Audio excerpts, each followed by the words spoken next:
In the years when the fields were smaller and the seasons were read like a well-worn book, harvests seem to carry a quiet abundance that feels almost mythical now.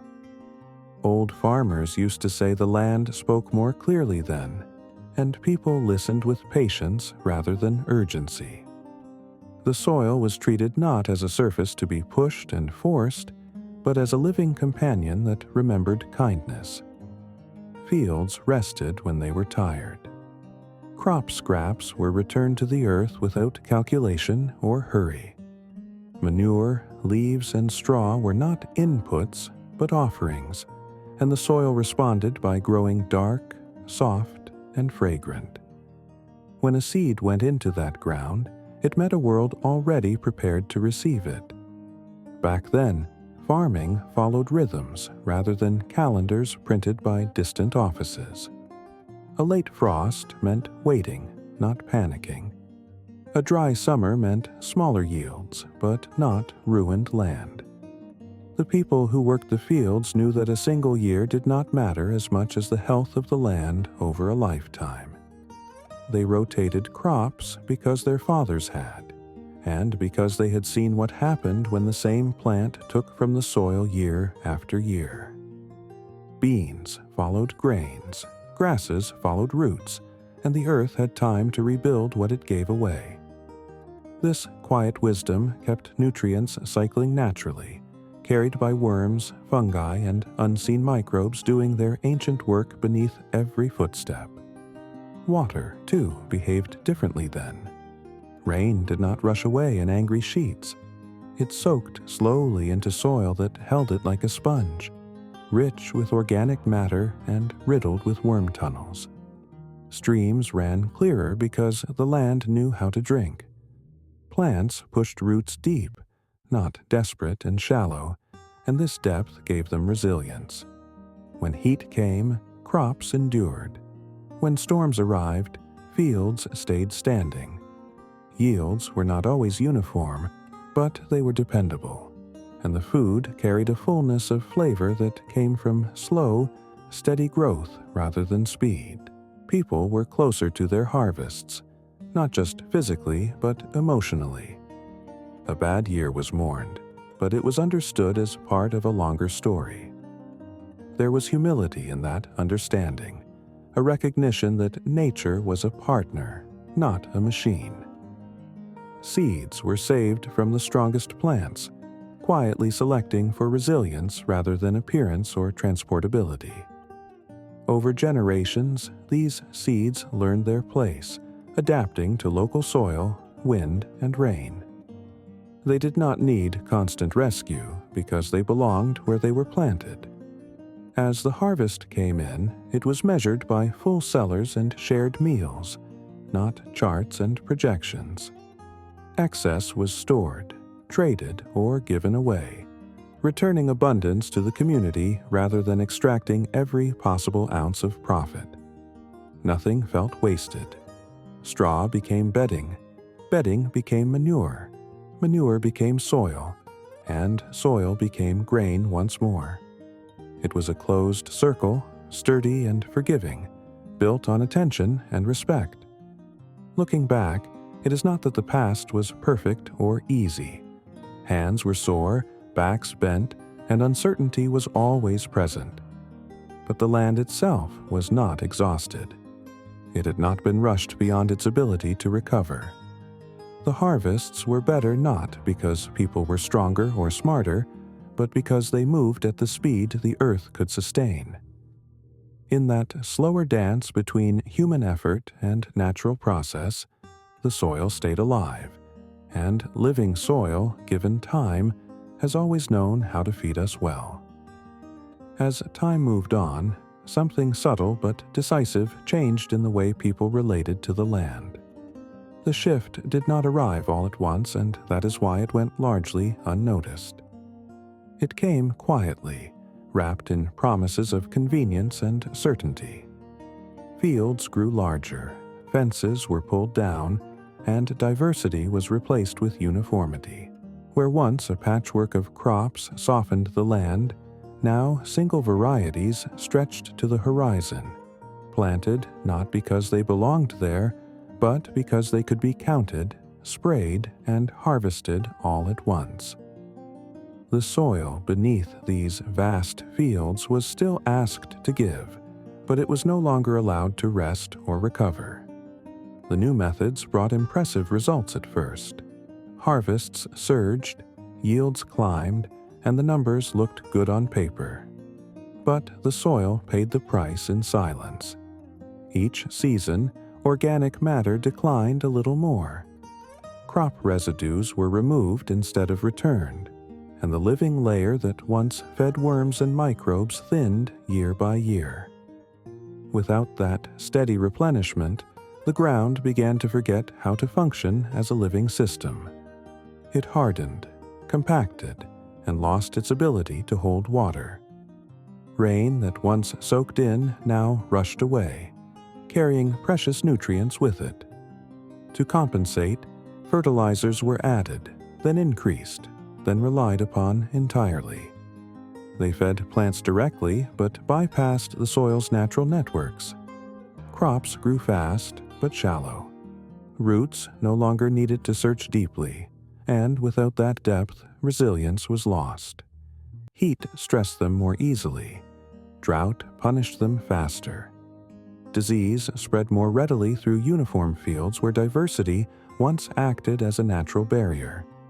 Each solution created a new problem, and each problem demanded another input. Over time, the balance tipped. The soil's invisible workforce dwindled. Worms disappeared from places where they had once been so common that children collected them in coffee cans after a rain. Fungal networks that had quietly delivered nutrients and water to roots were broken by repeated disturbance. The ground became less a home and more a medium, something to be managed rather than cared for. It still produced, but only with constant intervention, like a body kept alive by machines rather than health.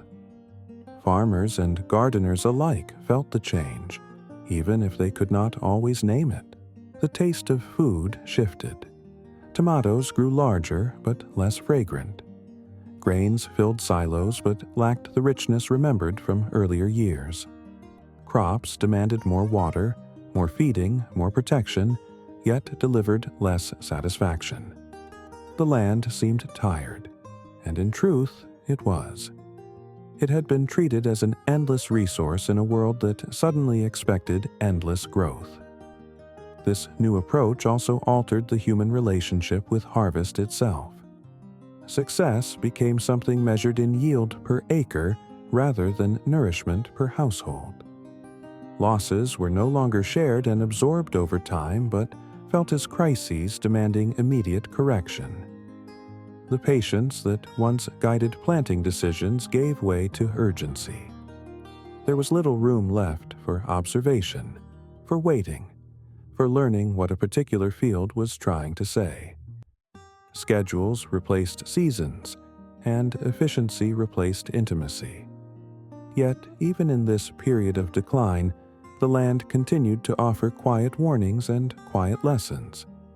In places where fields were left fallow by accident or intention, life returned quickly. Weeds softened compacted ground. Insects reappeared. After a few years, soil darkened again, reminding anyone who cared to look that recovery was possible. The earth had not lost its power. It had simply been overwhelmed.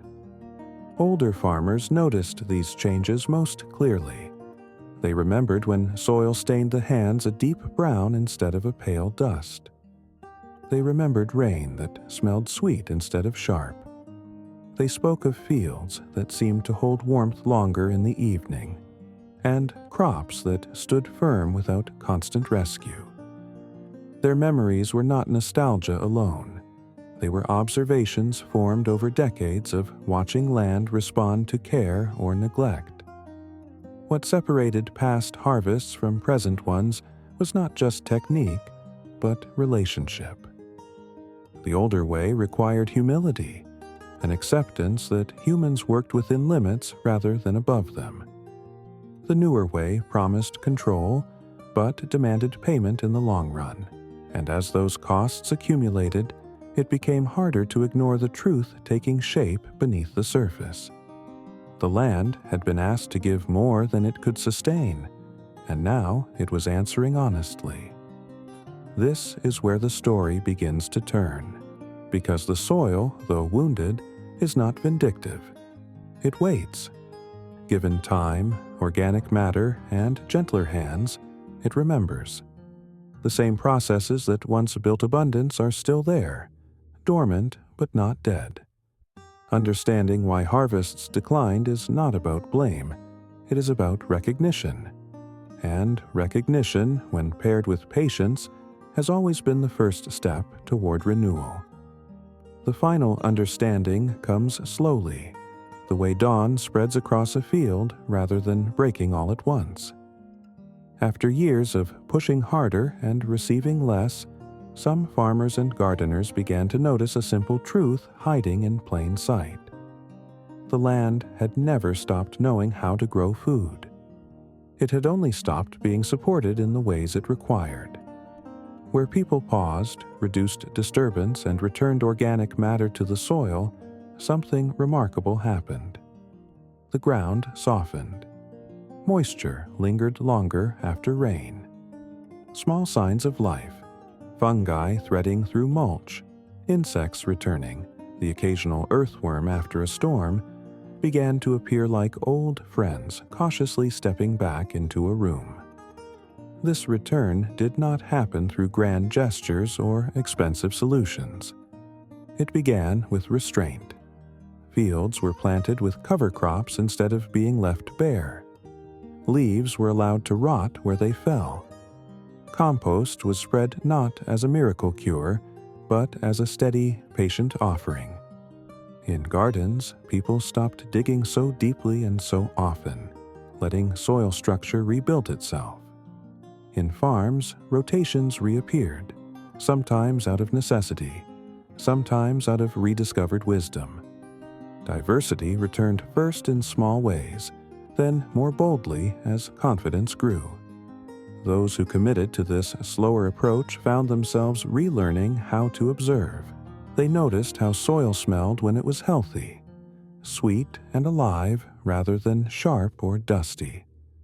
They felt how it crumbled in the hand instead of breaking apart like chalk. Crops grown in this restored ground did not always look as uniform, but they stood stronger against heat and drought. Their roots reached deeper, their leaves stayed firm longer, and their flavor carried a fullness that had been missing for decades. Yield numbers might not have spiked overnight, but stability returned, and with it, trust.